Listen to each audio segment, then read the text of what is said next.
तो भाई आज व्लॉग की शुरुआत आ रही है हमारे नए मेहमान से जो कि सोशल डिस्टेंसिंग का पालन करके खड़े हैं। वैसे तो इसको देखा ही होगा, ये हमारे प्रिय मित्र शुभम। इस बार मुंह छुपाने की जरूरत नहीं, आधा फेस ऐसे ही छुपा हुआ है। बाइक राइड वाला बनाया था, अगर किसी ने वो वीडियो नहीं देखा है ना पैलेस रोड वाला, तो शायद मेरे दोस्त को नहीं देखा होगा, बाकी उस वीडियो में ये भी थे और जो हमारे सुमेर भाई हैं जो जिम वाले वो भी थे। तो नहीं देखा होगा तो यहाँ कहीं आई बटन में आ रहा होगा, और भूल जाऊंगा तो चैनल पे ढूंढ लेना। हर बार भूल ही जाते हो, आई बटन बोलते जरूर हो ना, डिस्क्रिप्शन में लिंक मिलता है ना, कहीं आई बटन में कहीं कुछ नहीं मिलता है, लेकिन दोस्तों ये तुम्हारा प्यार होगा कि वो जाओगे और तुम ढूंढोगे। बहुत सारे लोगों को देखा है कि वो मास्क तो लगा लेते हैं लेकिन हेलमेट नहीं लगाते। हाँ तुमने भी शायद अभी आते वक्त देखा होगा, हाँ कुछ तो देखा ऐसे ना, लोग होंगे। मास्क लगा हुआ है, हेलमेट नहीं लगा हुआ, और मास्क है ना नाक के नीचे लगा हुआ है। हाँ, तुमको क्या लग रहा है? परफेक्ट एग्जांपल है, हाँ। पर ये फैमिली फ्रेंडली ब्लॉग है इसलिए नहीं बोलूंगा। नहीं नहीं, असल में कारण क्या, उन लोगों को लग रहा है ये जो मास्क है ना ये हेलमेट का रिप्लेसमेंट है।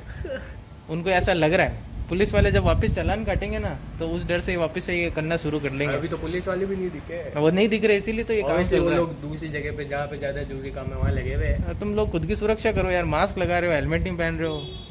शुभम घर पे जा चुका है और जैसा कि वो बता रहा था कि आजकल जैसे पुलिस वाले कहीं कहीं जगहों पे कम दिख रहे हैं क्योंकि उनके अलग अलग जगहों पे ड्यूटी है, तो कई लोग मास्क लगा रहे हैं लेकिन ऊपर हेलमेट नहीं लगा रहे। तो ऐसा क्यों कर रहे हो? तो मास्क लगाने से मतलब क्या, हेलमेट की जगह थोड़ी ले सकते हैं मास्क? तो यार ऐसा मत करो कि पुलिस वाले दिखे तभी तुम हेलमेट लगाओगे, वरना ऐसे घूमोगे।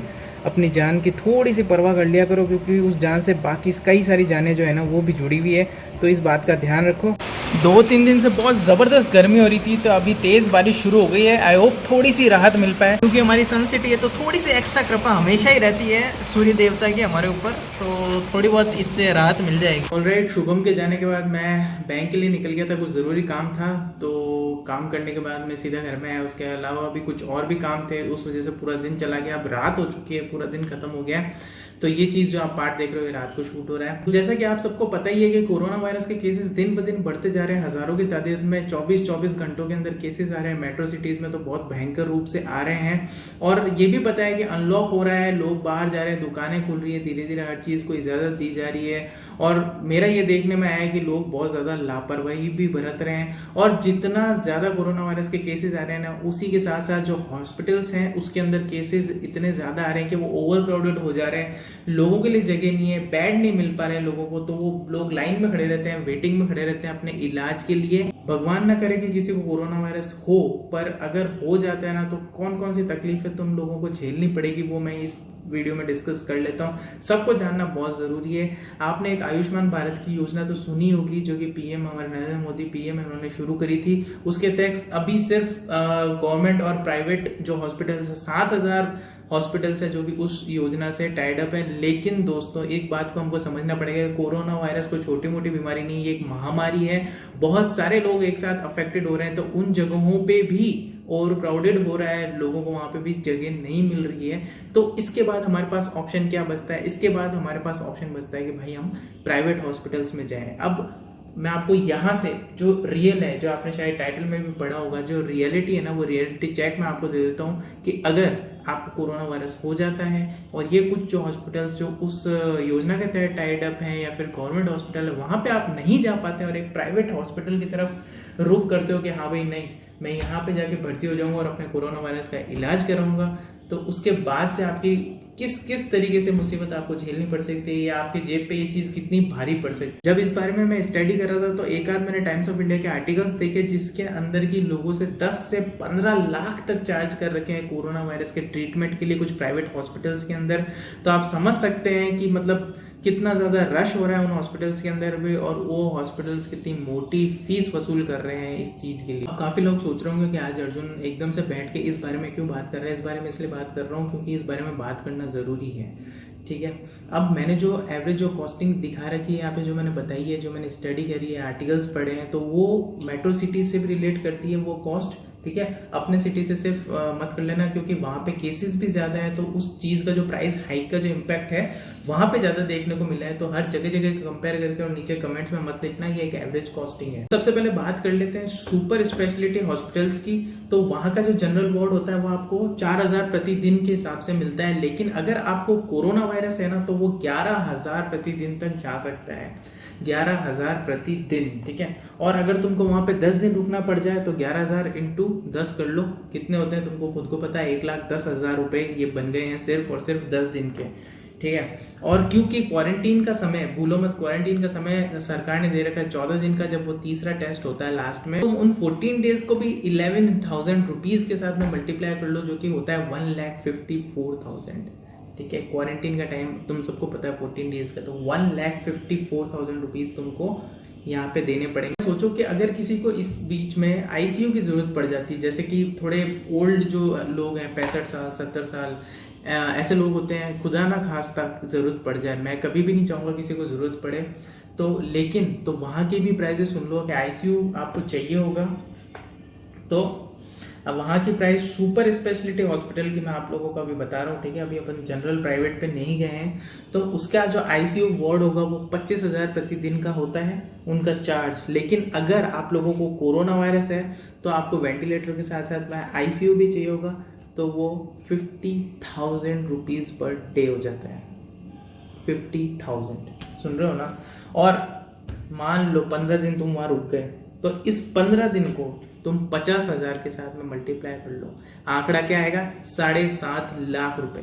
7.5 लाख रुपए तुमको 15 दिन के देने पड़ेंगे वहां पे, अगर आईसीयू प्लस वेंटिलेटर पे अगर जरूरत पड़ती है, भगवान ना करे किसी को जरूरत पड़े। और भाई जो ये मैं आंकड़ा बता रहा हूँ, या फिर जो मैंने ये प्राइजेस जो यहाँ पे मैंने नोट डाउन करके रखे, एवरेज जो प्राइस है, और ये जितने भी मैंने प्राइस दिए, एक इंसान का है, ये एक इंसान का है।